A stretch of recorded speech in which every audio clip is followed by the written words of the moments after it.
All right, guys, I'm back and I'm going to try to finish this story for you. So I remember telling him, hey, I have to go to work.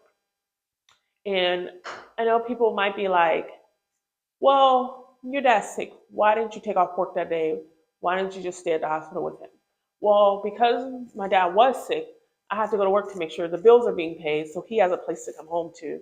And we have food and we have things that we need, right? So I have to go to work.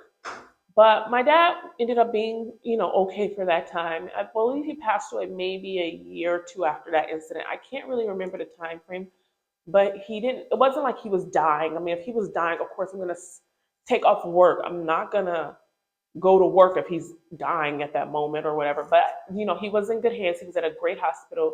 If you know anything about Houston, we have the best medical. We have a humongous medical uh, center, an area called the Medical Center, which has several of the best hospitals in the country. And people fly from all over the world to come to our hospital, especially Texas Children, which deals with a lot of, like children who have certain diseases or illnesses that, are maybe not as common. We have a lot of doctors that can handle those type of situations here. Our cancer center in D. Anderson, I mean, I meet people, sometimes I'll be just talking to somebody and they'll be like, yeah, I was like, well, where are you guys from? Oh, we're just here, we're from wherever, and we're just here because we had to fly in to MD Anderson and go to the cancer center for the treatment because the treatment is so good. So, he was in good hands that day. So, the point I'm trying to make is I had to go to work, right? And I did. And what I'm trying to say is when I was working so much in corporate America, I missed a lot of family time and events so I can move up in corporate America. And of course, it's for the best of our families, right? We don't just do this for anything more than we want better lives for ourselves, better lives for our family. So, folks, we got to do what we got to do at the time, right? Well, we got to do what we got to do, and my parents are so proud of me. So, that helps me deal with those days I had to miss some of the family functions. But I will say, like, the more you're trying to move up in corporate America, the more of your time that they ask for, the more they want you to work and keep devoting yourself to the organization. I don't think there's anything wrong with, what am I trying to say? Like, I know they pay us to, contribute to the organization in our skill set, but I think it's just becoming the amount of time that people are putting into their jobs instead of their real passion and purpose in life, kind of. And our time on this earth is short. So we are spending like the majority of our most golden years of our health and our vibrancy and things like that. We're spending all of that working for other people. And like I said, if you have to do that for the time being, there is nothing wrong with that. You do what you have to do. If you love your job because you're teaching, kids at a community or you're a doctor or whatever, do what you love. As long as you're in your passion and your purpose, you're fine. This is more about people who are overworked, underpaid, and not living in that passion. This is mainly what I created the channel for. So that's one of the things. Just like um, the time I was devoting, and then the pay, the stress level, and a little weight gain in the tummy didn't help either because you'd be sitting at the desk all day, you're sitting around all day, you're not really moving. So I feel like my health kind of declined a little bit being there as well. My like mental health as well as my physical health. And I'm not saying that that's an excuse. I should have probably, incorporated more exercise into my life at that time. But I found when I worked in retail or in restaurants, I was always on my feet. So I was moving more and I burned a lot of calories and I just had this really flat belly. And I just remember, you know, thinking back saying, oh, that's why when I started working at these places, all those, people were losing their hair. You see the people that are a lot older than you, and you're like, oh, that's why they're bald, or that's why they got the big bellies, and you start realizing like the longer you stay there, your health starts to decline too. You start losing a little bit of your hair too, right? So I I just looked at those things. So let me tell you guys, now that we covered that part, let me tell you guys what I ended up doing. So I remember this conversation. So I moved to another company, by the way. So I moved to another oil and gas company. And when I tell you this company was phenomenal, this company was phenomenal. And my boss, she was amazing. The CEO was amazing. All my coworkers were amazing. The pay was better than the previous place. The benefits were better, and the bonuses were great. And it was just a great place. And then I'm working, and there's stress, and there's deadlines, and I'm working and I'm working. And it's like one incident.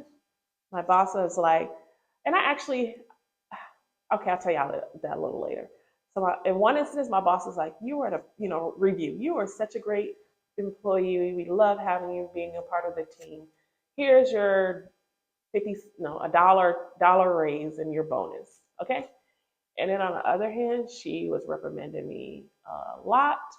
The other, because she was the CFO, and then there was the one under her. It was a lady under her, and she was on my ass a lot too. And they were like, "You're doing great, but we just gotta do more, more, more, more. Like we gotta get this out, get this out. We got deadlines, work, work, work, work, work." But we all had really good work ethics. Like all of us were like kind of like workaholics or hardworking women. So um, I was just under a great deal of stress from that job as well. The pay was better, like I said, but it still wasn't going to get me where I needed to be. It was really good, but it was good enough, but not. I would have been stuck there till 65 pretty much because of or 70 or whatever. It was kind of like it's enough. It's a little more than the last place. It's enough for your bills. It's a little extra in your pocket, but that's it.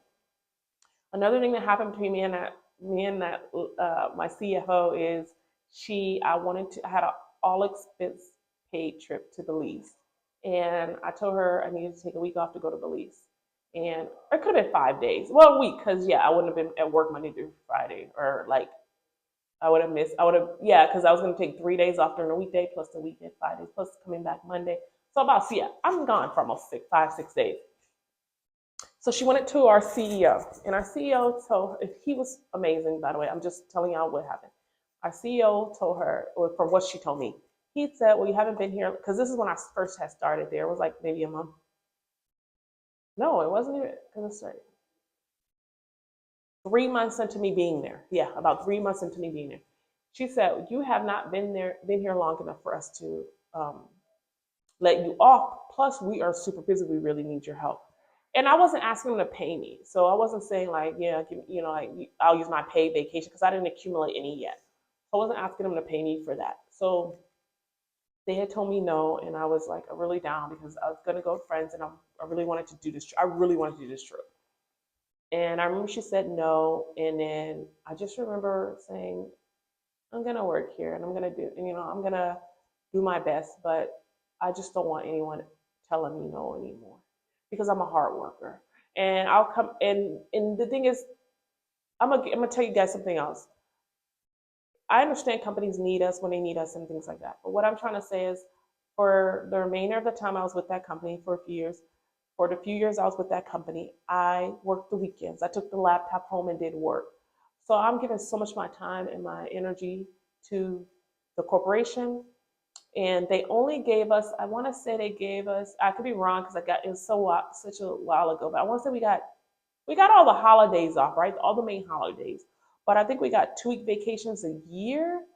So it just was like not enough, because once you took off for some funerals or some emergencies with family or whatever over the years, you kind of ate up a little bit of that vacation time, because you would use that vacation time for those times or those sick days.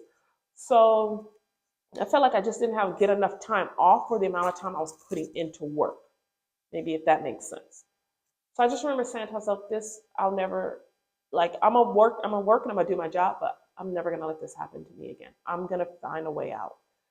So, and that's actually how this title of this YouTube channel came about. I was literally telling my friend Margaret, who was actually my manager at another office. She just calls me one day and she says, "What are you doing?"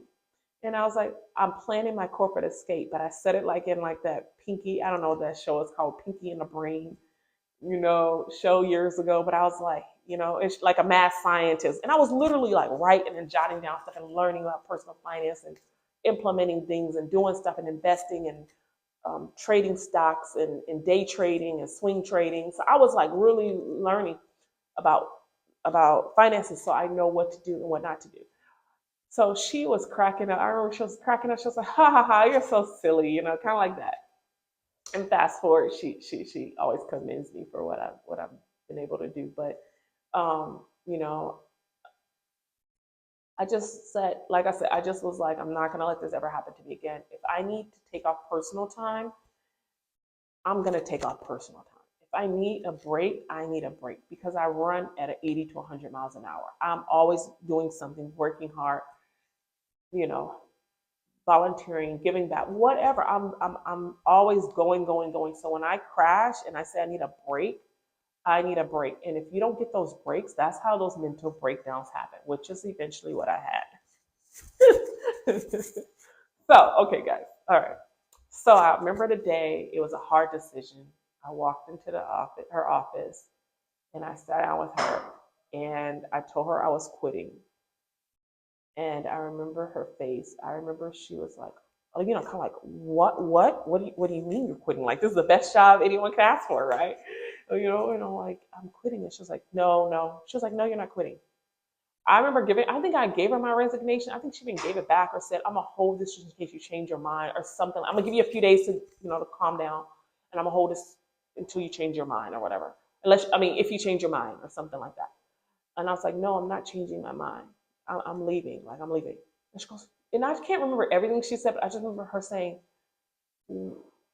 like, what are you talking about? And I hired you because I wanted you to be, or something like that. Like, I wanted, like, we got along well. So I think she was like, I'm like, you can't do this. Like, you can't, I don't know. Like, I was like, not you can't do this to me, but like, kind of like, I hired you and I've helped you so much, and kind of like, I don't know how she said it, but it was almost like she was just in shock. That's all I could take. Okay, this is the next thing she said.